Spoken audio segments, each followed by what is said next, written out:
Hello everybody, my name is Manon Aubry and I'm the creator of YANTA. YANTA stands for You Are Never Too Ambitious. It is a virtual reality environment to anticipate burnout, anxiety and depression, to take a break and to reconnect with the inner self, thanks to the digital shadow. I have started to develop this project at the Design Academy of Eindhoven in the Master Social Design. Today, you're gonna watch a movie called Yanta as a Ritual, where Yanta is being used during 1 week by a volunteer. Follow it by a conversation with the clinical psychologist Alexandra Lecard, with whom I'm reflecting on the potential of new technologies in the field of mental health.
Bonjour Alexandra. Merci d'avoir accepté de rejoindre l'aventure Yanta depuis quelques semaines déjà lors de notre première rencontre dans votre centre des thérapies intégratives et des nouvelles technologies à Paris. Ensemble, nous aurions aimé tourner le court-métrage Yanta as a Ritual au sein même du centre, mais étant donné les circonstances de la crise sanitaire actuelle qu'on connaît tous, ce n'a malheureusement pas été possible. C'est pourquoi aujourd'hui, le film présenté lors du programme public dans le cadre de l'exposition Moving in Spaces au Het Nieuw Institute à Rotterdam a été tourné à mon domicile et que nous avons choisi d'enregistrer cette conversation réflexive. Donc, je suis aujourd'hui très heureuse de vous accueillir, Alexandra, pour un échange autour de l'utilisation des nouvelles technologies dans la pratique du design, développée en parallèle avec le domaine de la santé mentale et du paramédical. Pourriez-vous vous présenter en quelques mots et nous en dire un petit peu plus sur votre centre à Paris, dont vous êtes la directrice et la créatrice? Bonjour Manon, merci beaucoup pour cette opportunité de parler avec vous des nouvelles technologies dans le soin médical et paramédical. Alors le centre de thérapie intégrative donc, et nouvelles technologies a été ouvert à Paris l'année dernière en mai 2020. Voilà, donc il intègre des psychologues et des thérapeutes qui utilisent et pratiquent notamment la thérapie virtuelle. Donc une thérapie qui consiste à traiter les patients par les nouvelles technologies et notamment la thérapie virtuelle, donc l'immersion avec un casque 3D qui expose le patient à des situations anxiogènes. Voilà, donc on ne fait pas que ces thérapies au centre, mais c'est vraiment une antenne chez nous très importante puisqu'on essaye d'être un centre voilà, qui s'ouvre aux nouvelles technologies et qui propose des soins voilà, un petit peu plus modernes, sachant que de toute façon, on propose tous les soins psychologiques, de la psychanalyse aux thérapies virtuelles actuellement. Donc voilà, on intègre plusieurs approches en une. Et les nouvelles technologies sont un apport assez considérable et un beau champ des possibles. Donc, en ce sens, j'aimerais vous poser la question suivante, Alexandra. Quelle est votre opinion sur l'utilisation des nouvelles technologies dans le domaine de la santé mentale? Alors, mon opinion, elle est plutôt positive et optimiste, évidemment. Moi, j'étais stagiaire à la Pitié-Salpêtrière à Paris, dans un grand hôpital, donc il y a un petit peu plus de 10 ans déjà. Et à l'époque, voilà, je ne connaissais pas du tout les approches thérapie, nouvelles technologies. Et j'étais rentrée dans un service du CNRS avec des psychologues qui, effectivement, traitaient les patients et notamment leurs phobies par l'approche virtuelle. Voilà, donc ça m'avait beaucoup intéressée et j'étais à l'affût quand j'avais ouvert mon activité en libéral après avoir été diplômée, voilà, d'avoir accès à ce genre d'outils qui sont pour moi toujours pas des thérapies en soi, mais des outils. Enfin, c'est comme ça que je les utilise en tout cas.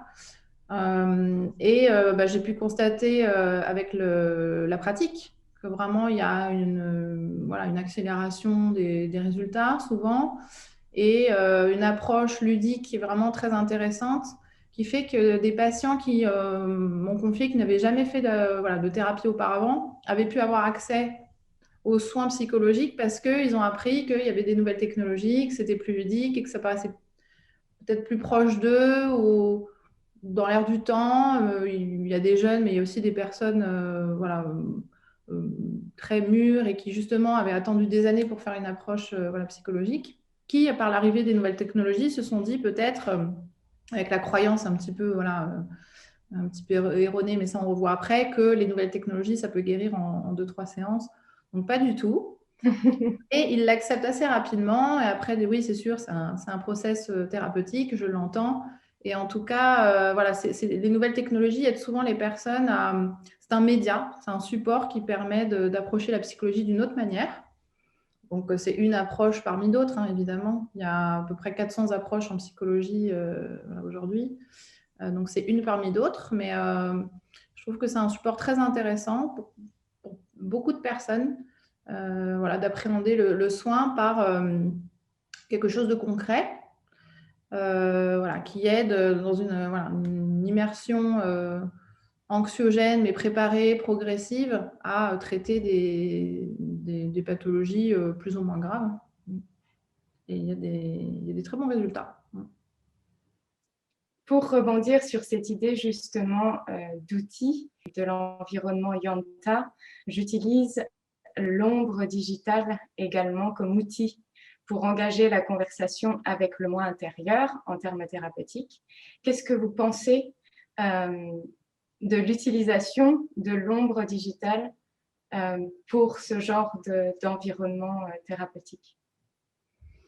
Alors moi, je trouve que c'est une excellente idée. J'avais pu tester votre matériel quand vous étiez venu à Paris, voilà, qu'on avait pu l'essayer ensemble. L'ombre permet vraiment une immersion assez totale, je dirais, une projection de la personne.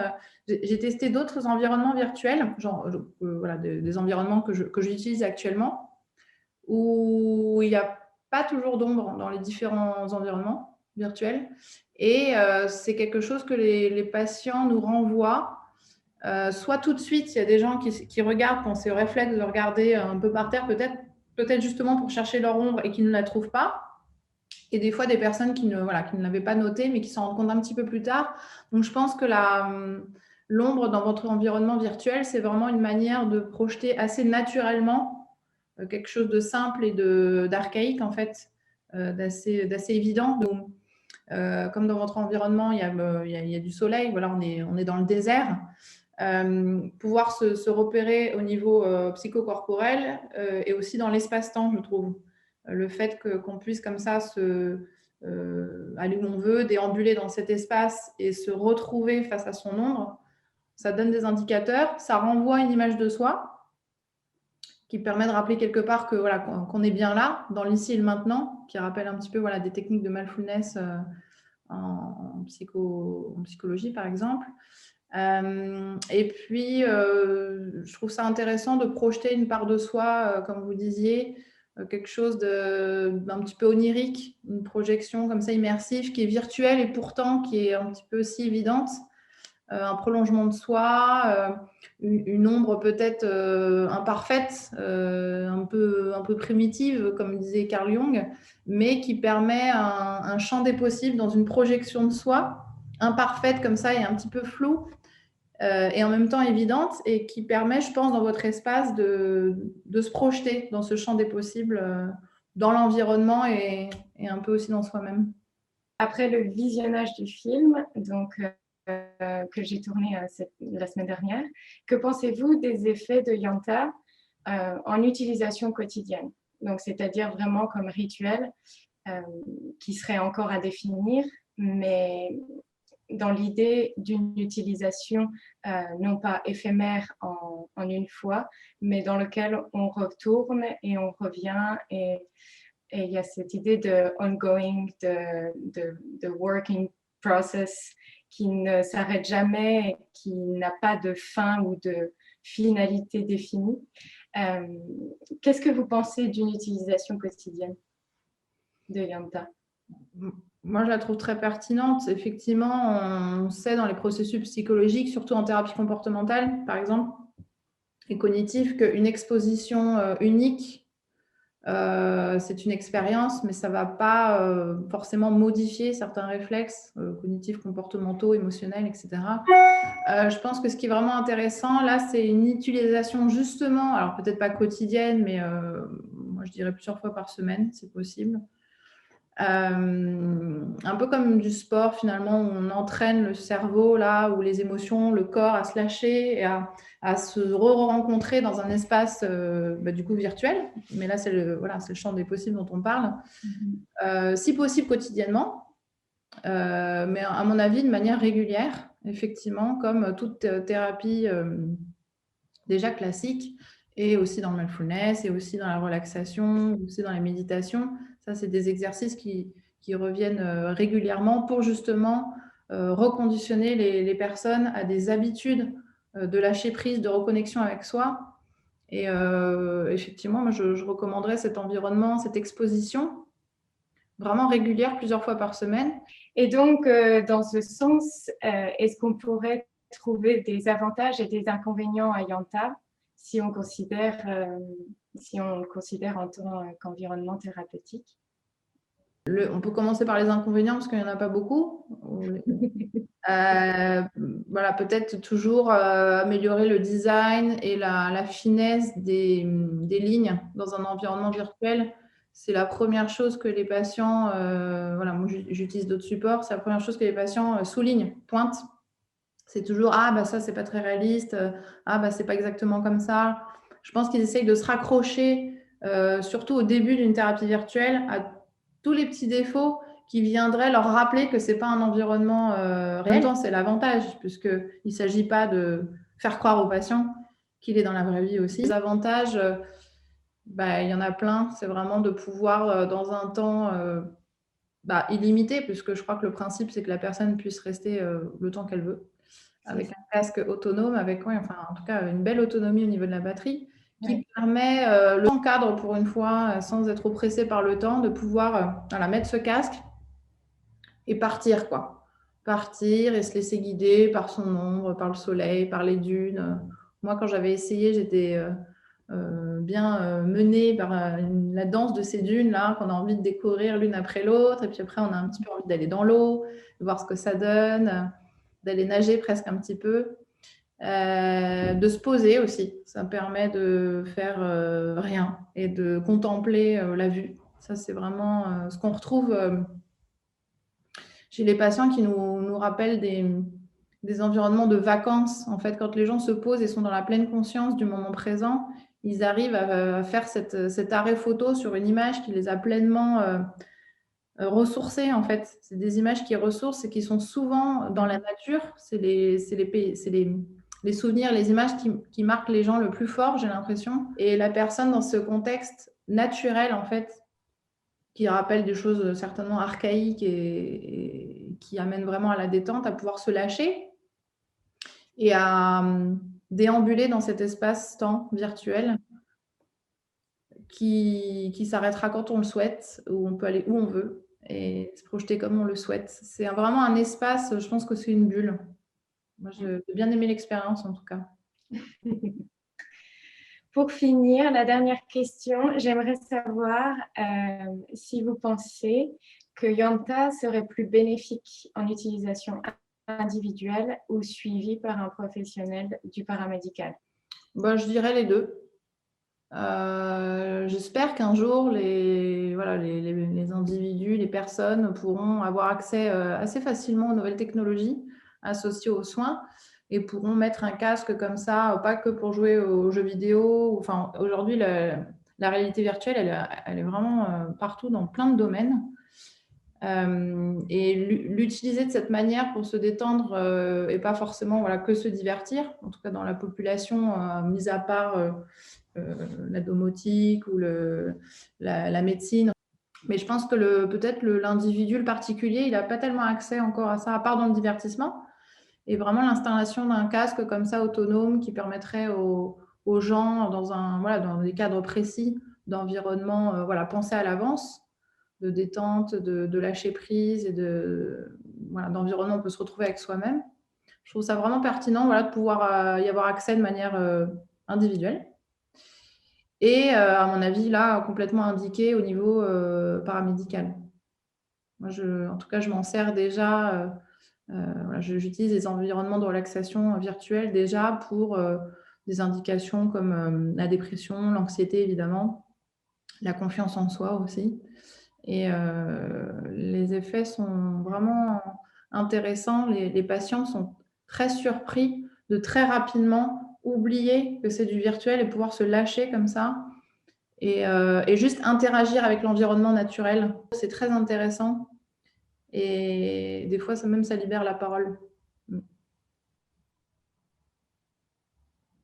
Donc, les deux possibilités sont à envisager et à creuser.